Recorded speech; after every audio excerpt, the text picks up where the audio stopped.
Okay, so till last session, I think we have discussed about the 5 number summary, percentage, percentile.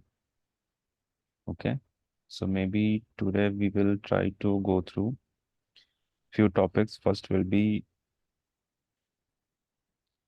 normal distribution. Second will be standard normal distribution.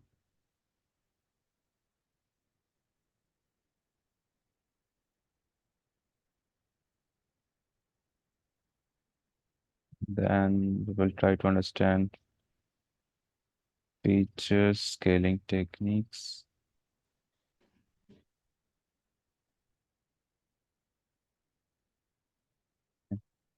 So inside this, we'll try to understand digestion,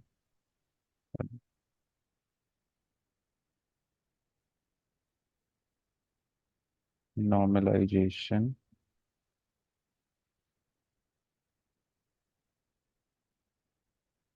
and then we can covariance,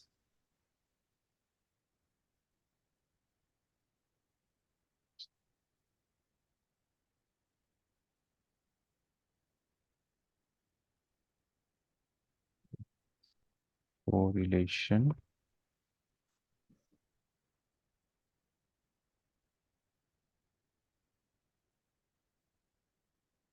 clearance, rank, correlation. So these are the topics which we'll try to cover today, most probably, if not in the next session. So first, let me start with normal distribution. So in case of normal distribution, so let me first open the image.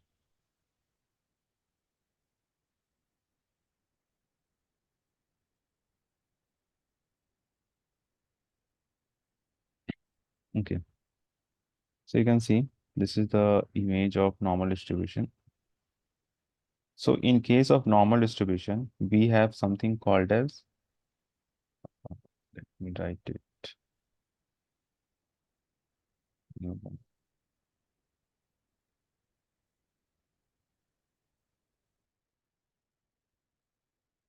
Empirical formula. Okay, we have something called as empirical formula, which is 68 percentage, 97, and 99.7 percentage. So this is the empirical formula rule. Okay, you can say. So what happens? I think I've explained you in first standard deviation, whenever you have normal Gaussian distribution, so you will have in your first standard deviation, you will always have 68% of your data. And in second standard deviation, you will have 95% of the data. Sorry, 95 I have mentioned. It is 95. And in third standard deviation, you will have 99.7% of your data. Okay. So these are the percentage of data which are being tested and from this distribution, and we say that this covers the empirical formula rule. Okay. So whenever someone asks you what is empirical formula, so you can define that in case of normal Gaussian distribution, your 68% of your data lies between first standard deviation, your 95% of your data lies between second standard deviation, and your 99.7% of your data lies between third standard deviation. Okay. And you can see the symmetrical shape of the distribution for left and right side. It will be always symmetrical, means the left side of the portion of the distribution will always be equal to the right side of the distribution. Okay. Then only we say this as normal Gaussian distribution. Okay. And this percentage are very much important. Okay. For normal Gaussian distribution, we say this as empirical formula rule also. Okay. So now, one important thing to note here, in case of normal Gaussian distribution, see, I mentioned normal distribution. We can say this as normal Gaussian distribution also. Okay, so don't get confused with the name. So in case of normal distribution, whenever we try to convert this normal Gaussian distribution to standard normal distribution, we try to use something called as Z-score. Z-score. Okay.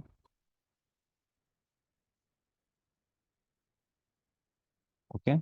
And the process we can say of converting normal Gaussian distribution to standard. Let me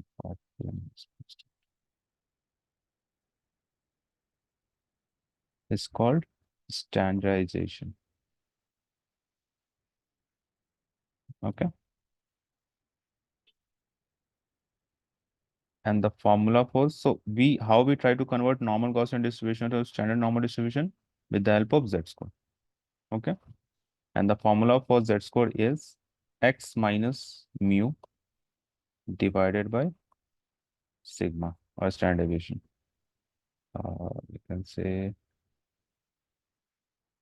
like this. Let me show the formula. Z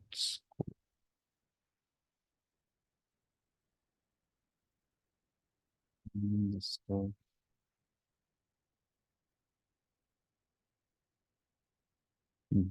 This Z is equals to x minus mu divided by standard deviation. So this x is your data points. Okay. Mu is your mean value and the sigma value is your standard deviation. Okay. So whenever we try to convert this normal Gaussian distribution to standard normal distribution, we try to use this Z score. Okay. And this Z score, if you remember, I think I have explained you 5-number summary. So that is used for outlier detection. Okay. So if you will notice, when we try to convert normal Gaussian distribution to a standard normal distribution, so it will follow this percentile rule. Okay. So with this percentile rule, when you will try to check the data, so you will find that the data points which are not in between this range, means the data points which are apart from this 99.7%, you can take hello, maybe some आप you कभी can mute. आए हो, ठीक है, या इससे पहले आप आए हो मेरे पास? Ibrahim, can you mute yourself? Yeah, thank you. So I was speaking from this empirical formula rule, you can see that the data point which are far from the 99.7% of your distribution, you can take those data points as outliers. So now we can see we have two things for outlier detection. One can be used with 5-number summary.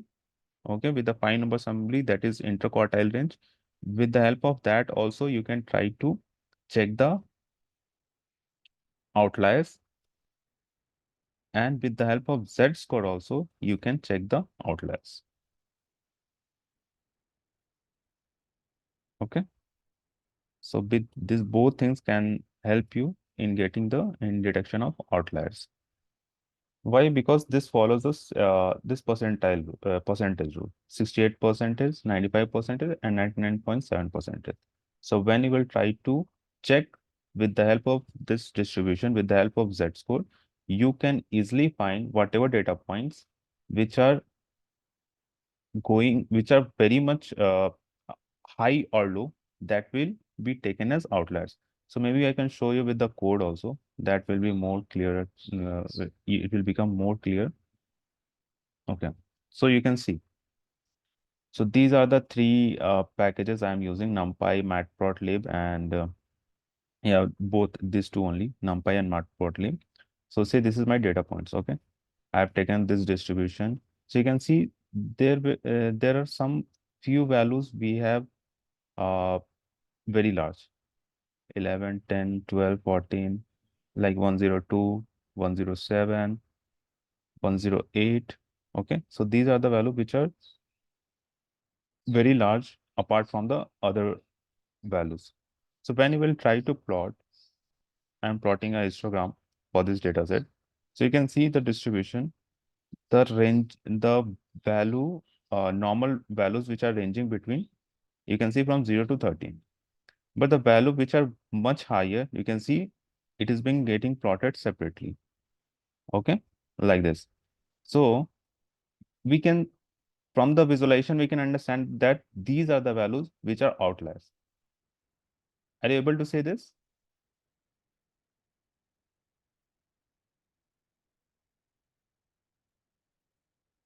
Are you able to say my? Yes. Okay. So from this visualization graph, you can see these are the values which are coming between 100 or greater than 100. These are outliers. So we can try to solve this with the help of z-score. Okay. So you can see I've implemented a simple formula for the z-score. I have taken one empty list. I have created one function. I'm taking the data and this is my threshold value, which I'm taking for 3 standard deviation. I'm finding the mean, I'm finding the standard deviation, and I'm simply using the z-score formula. Okay. Since my threshold value is for 3 standard deviation, so I'm simply implementing this z-score formula, and then you can see I'm able to find the values which are outliers. Okay, with the help of z-score. So this is our M. With the help of z-score also, you can find your outliers, and with the help of 5-number summary using interquartile range, with the help of that also you can find your outliers. Okay, so it is depending upon your data, your distribution, which will be, you can use both of them. Okay, now you can see this z-score. So is it clear, normal distribution, standard normal distribution, and z-score, how these things are related? Any question, anyone? Sir, Why, one why question. is the So, sorry. sorry. Yeah. Okay. So I just want to ask, why is the threshold taken as 3? Because of standard deviation, the range which we discussed, from this range till third standard deviation, we try to take at the 99.7% of our data, and apart from this, we take those values as outliers. So most of your data points will lie under this distribution only. So this is our aim. Since when we are trying to find the outliers, we try to look for the third standard deviation. Okay, in case of, so this is you can see, this is one kind of distribution. Okay, so this threshold value is implementing from the empirical formula rule, which we are using. That using this threshold value 3, I will take all the value, 99.7% of our data, and whatever value which will be very high or very low, all that will be taken as outliers. So this threshold means the after the third standard deviation, Correct. right? Correct.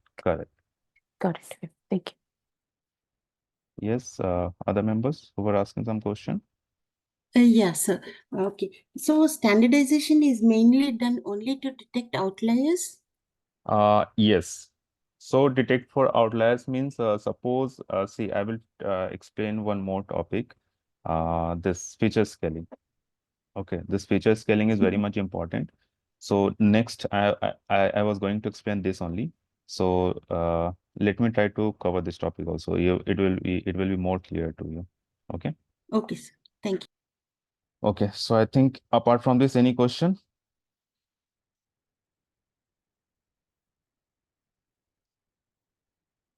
Okay. Now let's talk about feature scale. So in real use case whenever you will have some data set or any data. It's not like any specific data set we are talking. If you will take the data set, so there may be a possibility that your data set will have different magnitude. Magnitude means suppose your s- some of your column will be suppose I'm taking any random data and some column is having values in kg, okay, some values are having in meter, okay, some are having in height, feet, okay. So these are the magnitude of different data, okay. So when we it is not possible when you will try to calculate or do some kind of EDA, so it is not possible that you will be able to find some clear understanding. So in that case, what we do, we try to follow these things. How? We try to follow the feature scaling technique. We try to scale down the value between some range. Okay. So we try to use this standardization technique and normalization techniques. So in case of a standardization, so whenever we talk about the standardization, we try to scale down the value with mean is equal to 0,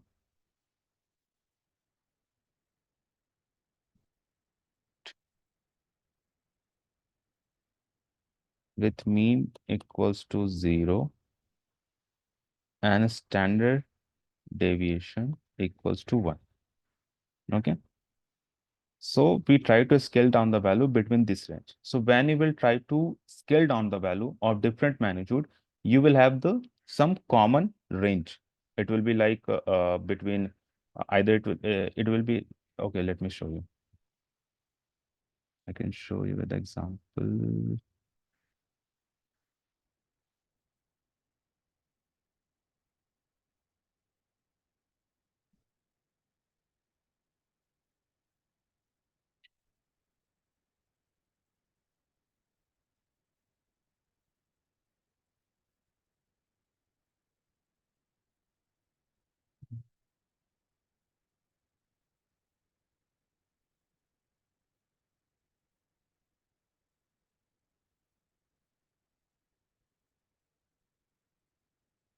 Hmm. This value you can see. This one, where is the data? Okay, so you can see I've implemented this standardization using this formula, same formula z-score. Now you can see I have taken this value 1, 2, 3, 4, 5. Okay, so take this as some column. So when so this value are continuous value. Okay, so when you will try to scale down this value with the help of a standardization, so now you can see these values. Okay, you can see these values. You have some specific range. Your positive numbers are also in 0.7, your negative numbers are also in minus 0.7, then minus 1.4, then 1.4. So with the help of standardization, we are trying to make this in a same scale. Okay, this value you can see this is like some numbers, but when we will try to apply the standardization with the help of z-score, you will have some certain range. And then when you will try to evaluate with the help of distribution graph and also with your data set, any findings, EDA, and then you will fit your model. So you will have a certain range of value and your model will be able to understand the pattern, what is the data, what is the range, and then it will be able to understand and give you the best result, which will be which from that you can use for prediction or regression or classification problem. So this standardization becomes very much important when you have different scale values. Okay, so the main aim is that our data should be generalized. It should not be like it should have outliers. It should be the value should be ranging too much or too much low. It should be generalized in certain range. Then only when we will try to fit our model, it will be understanding the pattern, what value has for what specific dependent features. Okay, so standardization is very much important in that sense when we have different magnitude or scale of data. Okay, any question, anyone?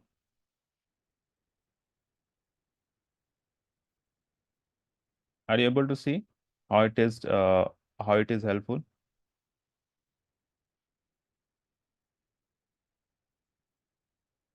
I think is your problem answered? Is it clear? Yes, sir. It's clear. Yes. Now we have one more technique which is called as normalization. Where is that? Normalization. Okay. Let's take a separate row. Normalization. So in case of normalization, we try to scale down the value between 0 to 1. Okay, 0 to 1. Now, where this normalization can be used? We talk about the standardization. It can be used for if we have different magnitude of data, but where normalization can be used. So, see, normalization can also be used in case of standardization, since we are also scaling down the value between 0 to 1. But generally, from my, you can say, most of the time or most of the use cases I have seen, and also in real world scenario, this normalization are used in case of CNN. CNN means convolutional neural network, or wherever we have images data. So if you will see, let me explain you with the image pixel.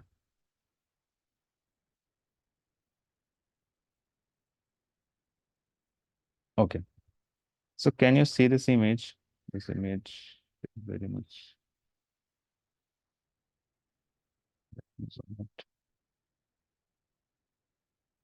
Okay. So can you see this image?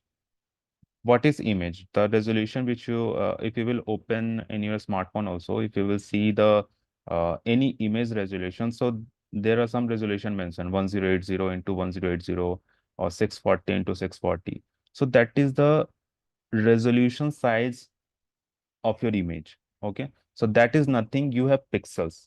Each image is made up of pixels. So each image, if you will try to zoom it, you will see some pixel inside it, small pixels. Okay, so in case of normalization, and each pixel value is ranging from 0 to 20 to 55. Okay, each pixel values, uh, each pixel value range between 0 to 255. 0 is for black and 255 is for white. So whenever you see any RGB channel or any colorful image, you will be always seeing the image in this 0 to 255 range. Okay. So this 0 to 255 is the range of each pixels. From this, you can see from this one, this one, this one, like that. So for each pixel, we have some range. According to that, we are able to see a colorful image. So you can see some of the images are white, some of the black, some of the pixels are black, some of the gray. Okay, so these all have different values. And when we combine these pixels, then we are able to see an image or video. In video also same thing. In video is nothing. It is a kind of image which we see in very high frame rates. Okay, so these images are made up of pixel, and each pixel value density is having some specific range. Okay, so in case of images, we try to use this normalization. At that time, it becomes very much helpful.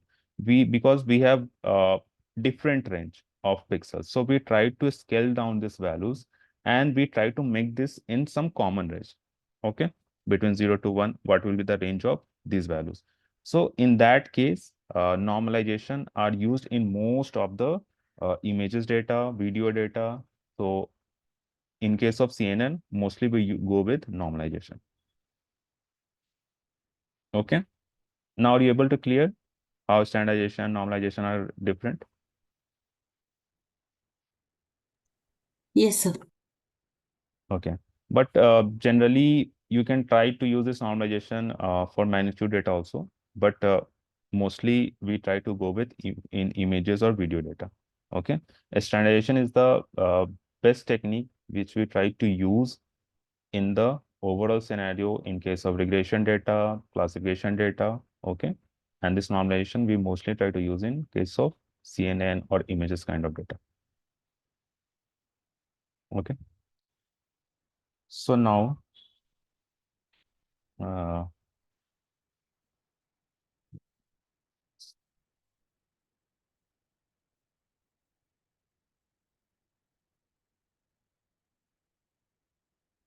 see, I have also explained you with the normalization.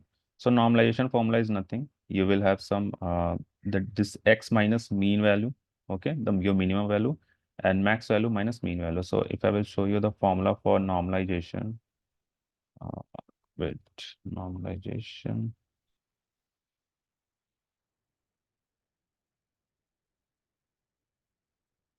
So this will be the formula for x minus x mean, x max minus x min. Okay, so this will be the formula for normalization. Okay, so you can try to use this for images data and you can see how this is being used. I will share this notebook file also. You can try to execute and see the expected output, how it is coming. It says x min minus x min. The denominator is x minimum minus x minimum. What's the maximum minus So I think somewhere it may be this one. This It is should the be x maximum minus yes, x yes, minimum. yes, correct. So this should be x max minus x min. Okay. Yeah. Okay. So I will share this notebook file. This I have mentioned the formula. You can try it. Max minus min is the range. Yes, this is the range. I explained you know from 0 to 255. So this is the range which we try to take. Okay.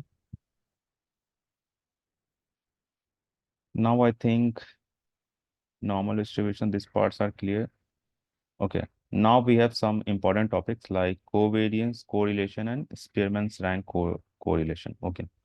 So let me explain these topics.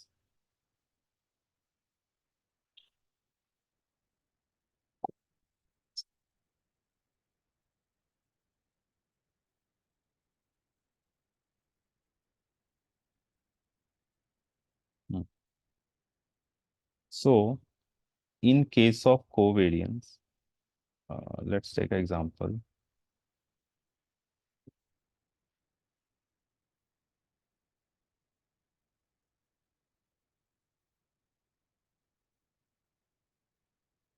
Suppose you are trying to solve a any house price prediction. Take example, house price prediction. So you will have some kind of size, okay, which is your independent feature, and then you will have a price, which will be your dependent feature. So we can take any value, like let's take 1200 square feet.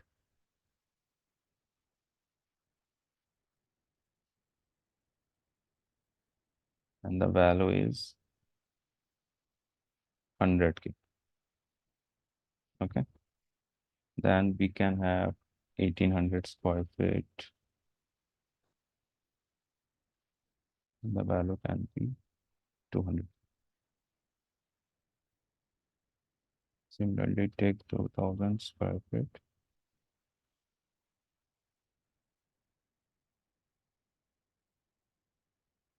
Okay. So this is a simple regression data set. I'm trying to explain regression problem statement. With the increase of size of a house, your price is increasing. Okay.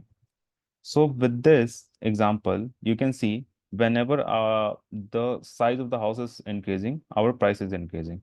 Okay. So it is a kind of means when x is increasing, y is increasing. Okay. So we can say that if x is your independent feature, so when x is increasing, y is also increase. Okay. So with the help of covariance, we try to quantify a relationship.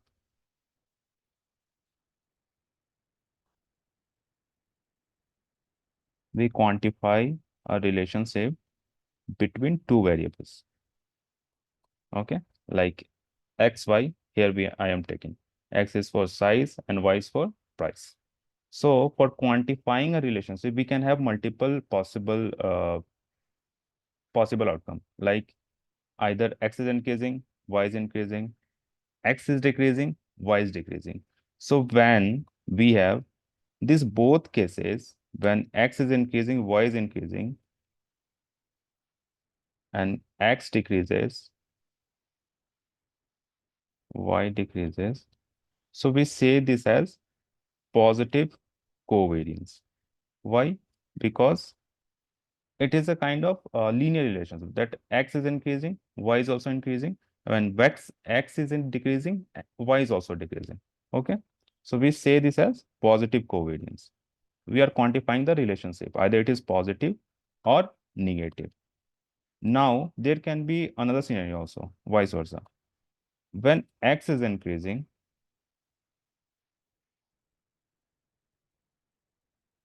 suppose Y decreasing. Sorry. Whenever you have this kind of relationship, when X increases, Y increases, and X decreases, Y decreases, we say this as positive covariance in both these cases. But when you will have a vice versa relationship, like when X increases, Y decreases, then we say this as negative covariance. X decreases,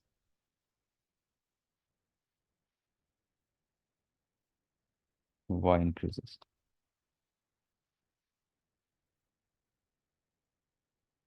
Okay.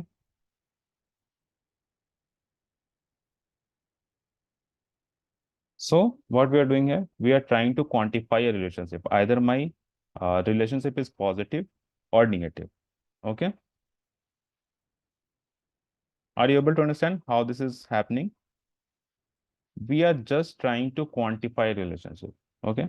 Either it is a positive covariance or it is a negative covariance. When positive covariance will happen, in case of when we will have a linear relationship like X increases, Y is increasing. Either X is decreasing, Y is decreasing. So then we will say this as positive covariance. But when we will have a relationship like X increasing, Y is decreasing, we'll say as negative covariance. And when X is decreasing, Y increasing, we say this as negative covariance. Any practical examples of the negative covariances? Yeah, means you can take just like integration, this problem statement only. So suppose here, you can say this as with the size. You have all the factors same, right? All the factors are same, meaning it's in the same city, same neighborhood, all facilities are same. Because square feet is not the only factor that would determine the price. I'm talking, you could yes. I am talking about the single independent feature. That I'm talking about the single independent feature. I'm not talking here about the multiple. Currently, I'm just taking a one independent feature. Okay.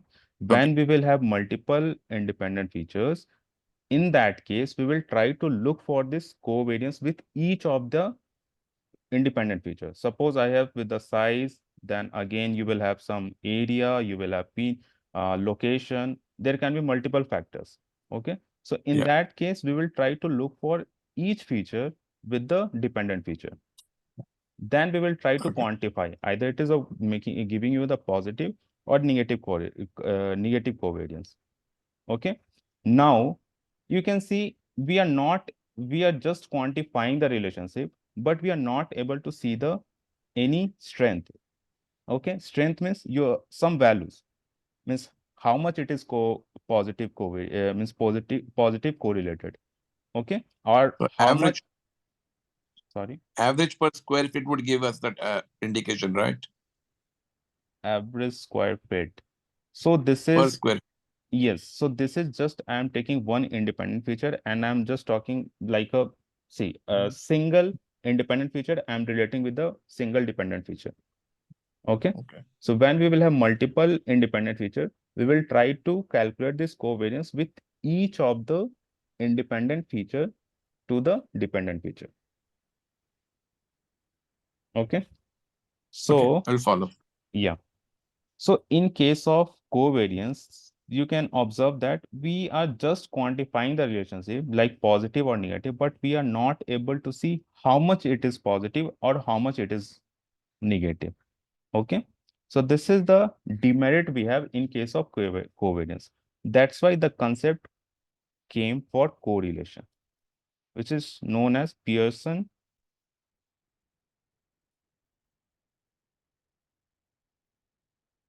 correlation coefficient. Okay. So in case of Pearson correlation coefficient, we try to check the values also. We try to check for the strength and as well as the direction. Okay.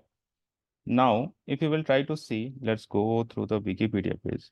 So this is the formula for covariance. Here it is little bit confusing. Let me show you a better formula.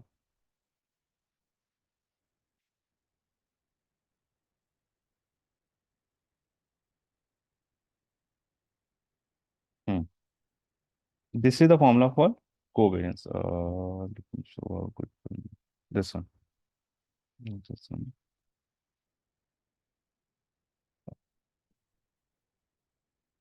This one, you can see. Summation of 1 to n, okay, x minus mean, or you can say mu x, and y minus mu y, okay, divided by n. So in case of covariance, whenever you will try to find, you can see x is your data value of x, y is your data value of y, x will be the mean of x, x bar, and y bar will be the mean of y, and n will be the number of data values.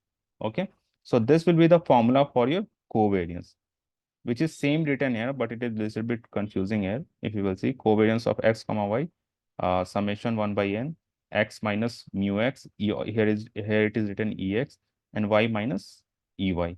Okay, so it is the same formula written. But in case of covariance, we are just able to quantify a relationship. We don't give any range, what is means how much it is correlated or how much it is not correlated. So because of that, we try to go with Pearson ranks, Pearson correlation coefficient. So if we will try to go for Pearson correlation coefficient, you can see this is the graph. So in this graph, you can see now with the help of Pearson correlation coefficient, we are able to know the direction also, means either it is a positive correlation or how much is the range, what is the value. If it is positive, what is the value? If it is negative, what is the value? And if the data is not linear, in that case also, we are able to get the specific value, what is the range. Okay. So with the help of, and if you will try to go through the formula is same. Only thing is that we are adding the standard deviation. Okay. So this is the formula for Pearson correlation coefficient. Rho of x comma y is equal to covariance of x comma y divided by standard deviation of x into standard deviation of y. Previously, what formula we were having for covariance? If you will see, x minus x bar, which is your mean, y minus y bar divided by n. Okay, so this is the same formula we are using, covariance of x comma y. Only thing we are adding is the standard deviation of x into standard deviation of y. Now, when we will have the positive correlation, when x is increasing, y is also increasing. This case, you can see we are having the positive correlation and the value is +1. Now, when we will have the negative correlation, when x is increasing, y is decreasing, or y is increasing, x is decreasing, then we will have a negative covariance. Now, when x is increasing, y is decreasing, and your data points are not linear, you can see these two graphs. Here, in those two graphs, second and third, the data are not linear. So in this case, you can say this as we are having the range will follow between -1 to 0 or 0 to +1. Okay. When your data is linear, you will follow this two graph. And when your data points are not linear, you can follow these two graphs. So it is like, see, understanding, this is just for the understanding purpose. When you will try to implement, you will simply take this library, Pearson correlation coefficient, you will try to use this, and you can get for the each independent feature to your dependent feature. You don't have to do lots of mathematical formula you have to apply. It is just like the library here, but for the understanding purpose, covariance is just able to quantify a relationship, either it is a positive or negative. But with the help of Pearson correlation coefficient, we are able to see the range. What is the value? How much it is correlated? Either it is a positive correlated, then what is the value? Either it is a negative correlated, what is the value? Okay. And if the data points are non-linear, it is totally scattered, then your rho value will be 0. Okay. So this is how we try to get with the help of Pearson coefficient with the direction and strength also. Means with the help of Pearson coefficient, we are able to get the direction of the relationship and as well as the strength. Okay. Now there is one more algorithm which is known as Spearman's rank correlation coefficient. This one. Okay. Now you can see this is one more algorithm.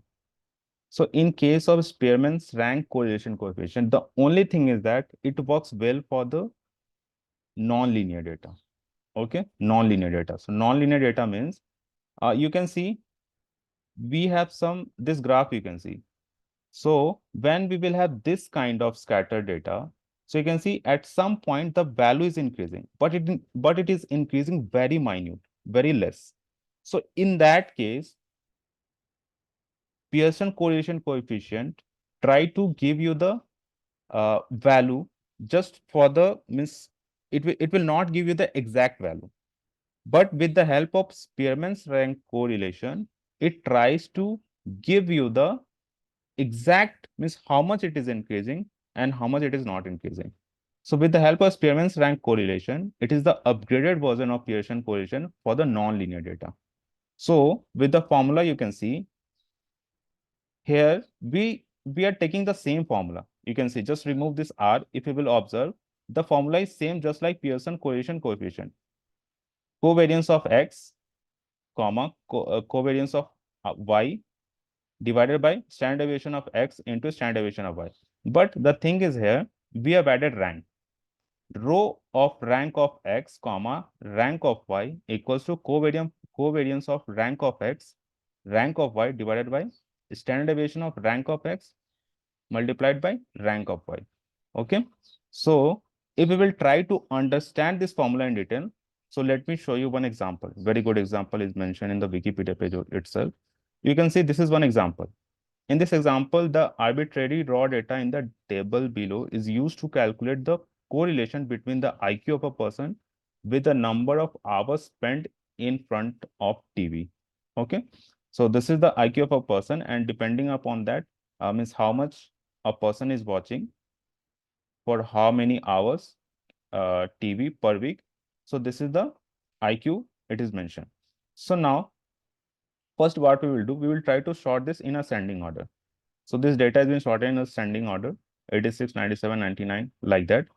Now you can see we have this data, hours per week. Okay. So first what we will do, we will try to rank. Okay. So first we will try to rank this X variable. So you can see we are ranking this X variable.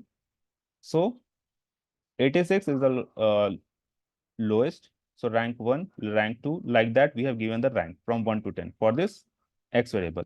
Now we want to rank for Y. Okay.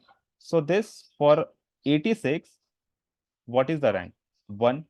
Okay. So this is, you can see we have ranked 1. Now after that, after this 2 value, which is the second lowest value? 6. 6. Okay. So we are given the second rank. Now after 6, which is the third lowest value? I think 7. Now we have given the third rank to this. After this, again, I think 12, then 4th, 17, 5th. Like that, we have given the rank. And now we are trying to find the difference between this rank, y minus rank of x, 0, like that. And we are doing the square. So in case of Spearman's rank, we try to add this rank. Okay. So that's why when we will have non-linear data, it will try to give you the more accurate value. Okay. But in case of Pearson, we are able to handle the linear data, or if the data is not linear, but not in case of if the data is very scattered, okay, or not linear. Okay. If this data are linear, you can able to get the value -1, +1, like that. But in case of non-linear data, this kind of data, you can see you are not able to get the exact value. Pearson correlation value is giving 0.88, but Spearman's correlation value is giving 1. So this is how this covariance, Pearson correlation coefficient, and Spearman's rank correlation, we are able to help in finding the relation between your independent feature and your dependent feature. Okay. So it's depending upon your data set. First, you can try to evaluate, you can check all three of them. First, you can try to check the covariance, then you can try to check for the Pearson correlation, and then you can try to use the Spearman's rank correlation also. So this will try to give you the exact how much it is correlated and what is means what kind of data you are having. Either it is a linear data, non-linear data, all those things. Okay. So that is how these three are correlated. Any question, anyone? Can you once again explain the difference between Pearson and Spearman's Yes. rank, Sissy, please? Thank you. Yes. In case of Spearman's rank, what happened? Pearson, you can see these data. In case of linear data, we are able to find the value. In case of data points are scattered, means it is not apart from the, it is not falling on the one linear line. Okay. So in that case also, we are able to find the value in case of Pearson. But in case of scattered data, this is a kind of non-linear data. Non-linear data. Okay. So you will see the Spearman's rank value. Pearson giving us 0.37, but Spearman's correlation giving us 0.35. Pearson correlation 0.67, but Spearman's correlation giving us the 0.84. Okay. So in case of non-linear data, it tries to give you the best, what is the exact value, how much it is correlated as per your dependent feature. It try to give you the value. Okay. In case of Pearson, it works well for the linear data when your data points are in this, you can see in the linear line, or it is little bit away from the linear line. It is able to detect this kind of data. You can see when you will try to plot your data points, you can see this kind of data you will be having when you will have a huge data set. Okay. For zero data, you can see this kind of data we will be having. So for this kind of data, Spearman's rank will work better in comparison to Pearson.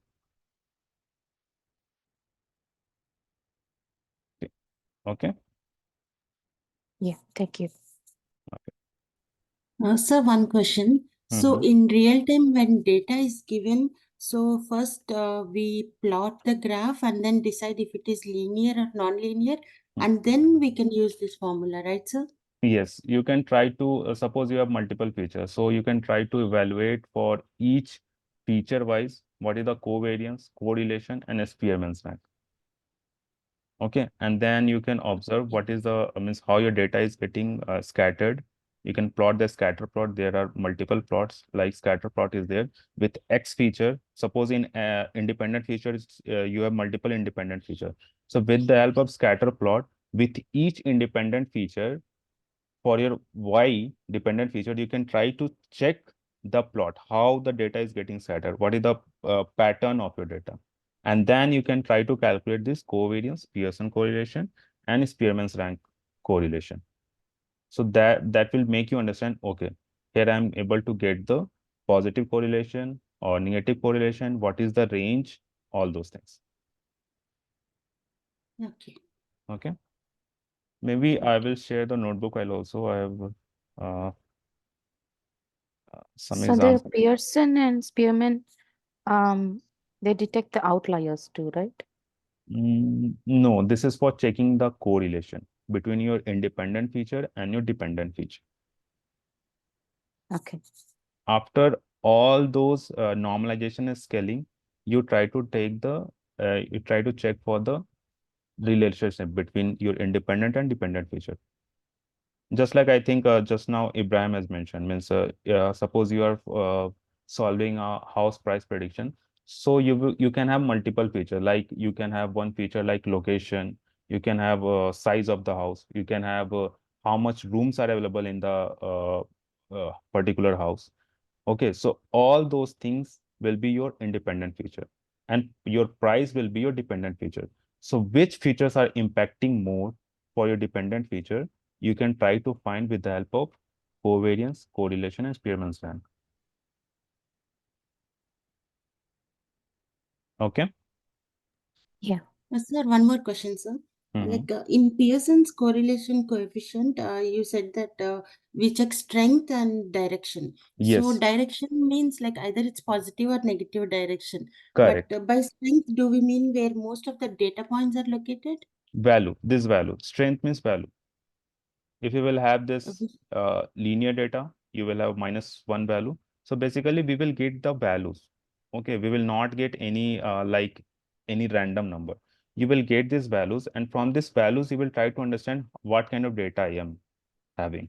Okay, the value will be 0 to +1, -1 to 0. So these are the range of values you will be getting for your Pearson correlation. Okay. Sorry, sir, I did not understand what is strength. Strength means okay, let me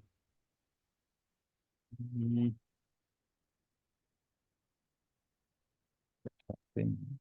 Is it the slope of the line? A slope, you can say, means the range which I'm talking. These are the range. If you'll have, suppose when your x is increasing, y is increasing, so you will get the row value, your Pearson correlation value as +1. Okay. When you will have, when x is increasing, y is decreasing, you will get a negative value for your correlation. Okay. Okay, so like that, you can see these are the value you are getting.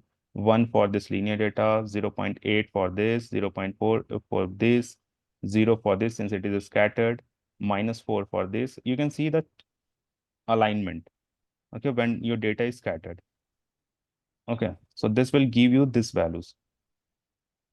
Okay. Okay. So does it mean like if it is positive, it has more strength? Yes, definitely. Okay. Okay, sir. Thank you, sir. Okay. Other members, any question? Anyone? So the Pearson will always be between -1 and 1? Yes, correct.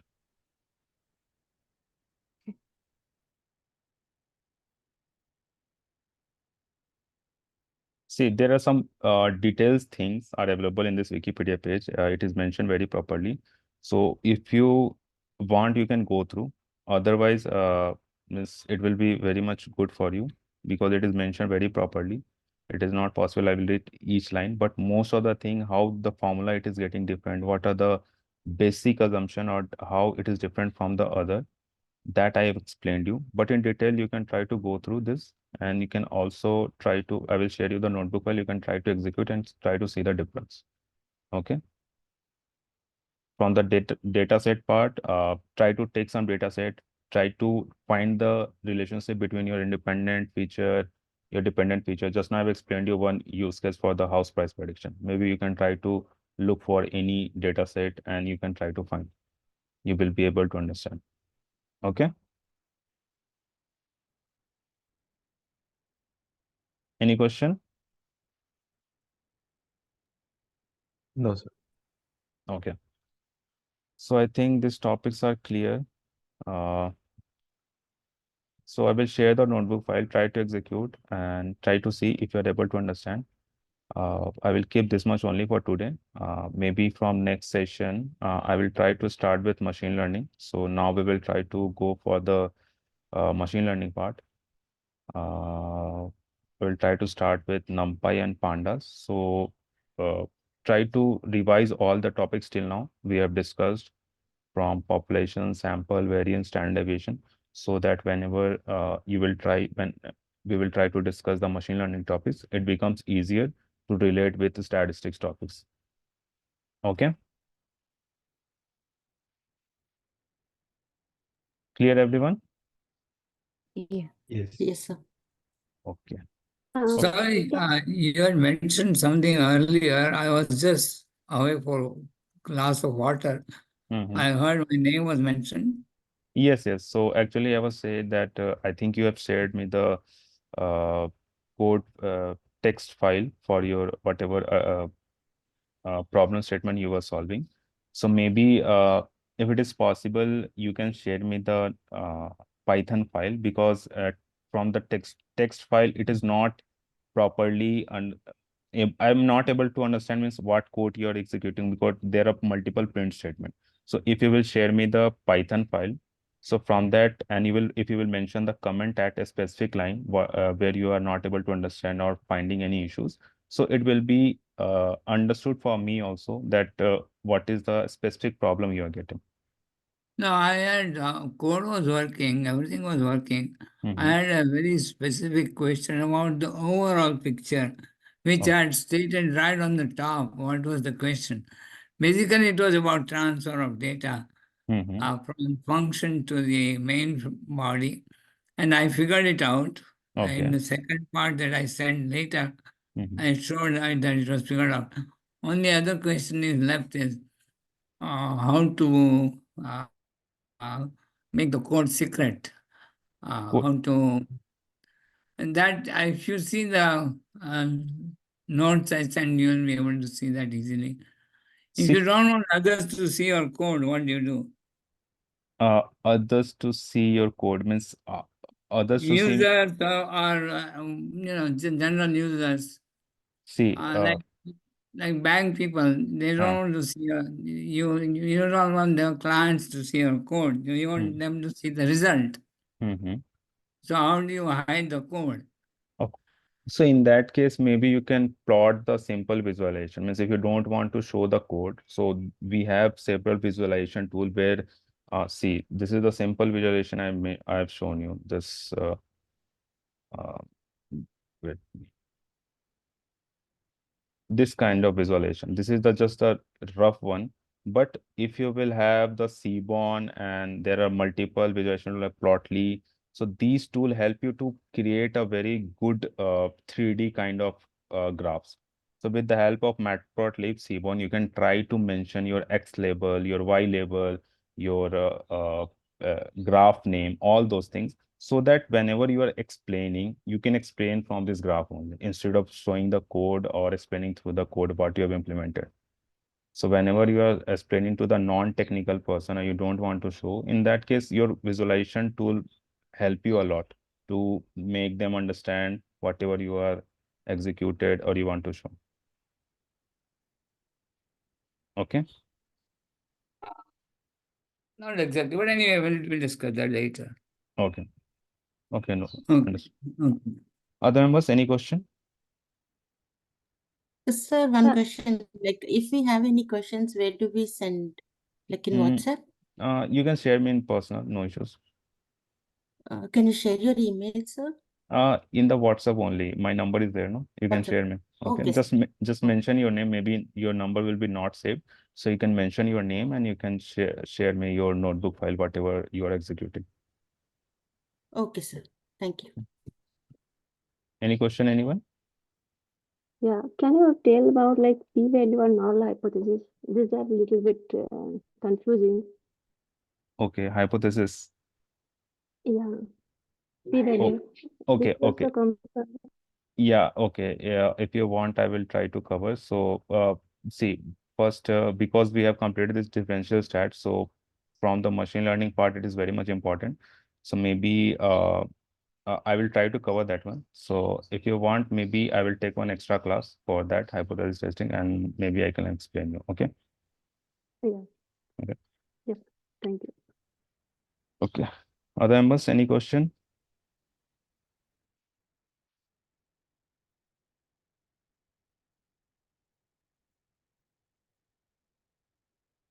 Okay. So maybe I will share the notebook file. You can try to execute and see the result. And if you find any issue, you can share the code also. Okay. Thank you so much, everyone. Thank you. Thank Thank you. you.